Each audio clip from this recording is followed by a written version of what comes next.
Добар ден, драги пријатели, добродојдовте во денешната епизода. Моето име е Јосиф Дамјанов и денеска зборувам за една тема која што се вика биолошки часовник и нешто што можеби на многу од вас не ви е познато или сте го слушнали, но не ви е доволно јасно. Секој од нас знае дека земјата се врти, секој од нас знае дека постои ден и ноќ, дека постојат сезони и дека некојаш денот е подолг, некојаш денот е пократок и така натаму.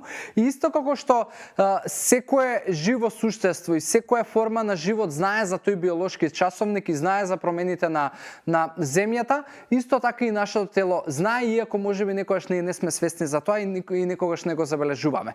Кај растенијата тоа знаеме дека можеби кога изгрева сонцето, тие ги отвараат своите цветови, дека тогаш почнуваат да се хранат, дека создаваат одредени процеси, кога е можеби мрак, не создаваат одредени процеси и така натаму. Секој од нас знае дека можеби кога е денот пократок и кога е поладно времето, на еден начин растенијата ги кријат своите плодови, па листјата паѓаат и така натаму. Истото се случува и со нашето тело. Значи, нашето тело препознава како дали е ден, дали е ноќ, препознава сезони и соодветно реагира на тоа. Што сакам со ова да ви кажам? Многу од луѓето можеби не земате во предвид дека е многу подобро вашето тело да го научите на некаков ритам на живот и ритам на спиење, ритам на исхрана, ритам на пиење вода, ритам на додавање на оброци и телото многу подобро ќе функционира кога во континуитет ќе фати одреден биолошки часовник. За разлика од тоа, можеби ќе го окривите денешното немање време, ќе го окривите денешниот динамичен живот, но единствен кривец кој што е клучен во приказката сте самите ви и вашата неорганизираност. Затоа што секој од нас за да сака да има добар биолошки часовник, за да сака да има добар биолошки часовник на неговите масти, да има добар биолошки часовник на неговиот црн дроб, на срцето, на мозокот и така натаму, е потребно да се вклучи и да создаде некаков ритам на живење. Тоа значи дека е добро можеби да спие 6 до 8 часа на вечер и да се буди можеби во исто време секој ден, затоа што телото многу подобро ќе научи да си ги организира своите процеси внатре во телото. Секој од вас кој што можеби веќе создал некаков ритам на живење и самиот знае дека доколку е викенд, самиот тој ќе се разбуди во времето кое што станува секое утро, додека е на работа. Затоа што сте му задале веќе некаков ритам на телото и самото тело е научено на тоа и самото се буди и е многу полесно да живеете на таков начин.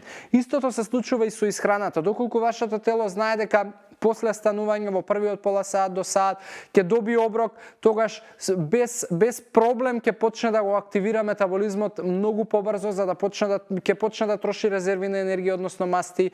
Доколку знае дека ручек има во одредено време, ќе знае тоа многу подобро да го процесира, ќе знае дека нема потреба да ви праќа сигнали до мозокот дека ви е потребно благо. Сите тие работи се итекако важни и создаваат едно добро тело и добар биолошки часовник кој што многу ќе ви помогне во ритамот на живење и многу ќе ви помогне во одржувањето на добар изглед, добра и едноставно општа добра состојба. И затоа сакам да ви кажам дека неорганизираноста кај многу од нас е клучниот момент што можеби овој биолошки часовник нема никаков ред и нашиот биолошки часовник едноставно секој ден доживува нов почеток, а тоа доживување на нов почеток и тргни застани на крај ќе ја расипе колата. Истото и со нашето тело, затоа мислам дека темава е интересна, бидејќи и мене ми беше интересна кога прв пат ја слушнав и нормално ме освести до некаде и се обидувам јас да живеам во некаков ритам и да константно секој ден имам време на станување, време на ручање, време на можеби ужинки и така натаму, бидејќи тоа многу помага во организацијата на хемиските процеси и метаболичките процеси во телото. И за денеска тука завршувам. Ви благодарам за вниманието, за интеракцијата и се гледаме во следна епизода. До тогаш ви посакувам здрави животни навики и убав ден. Пријатно!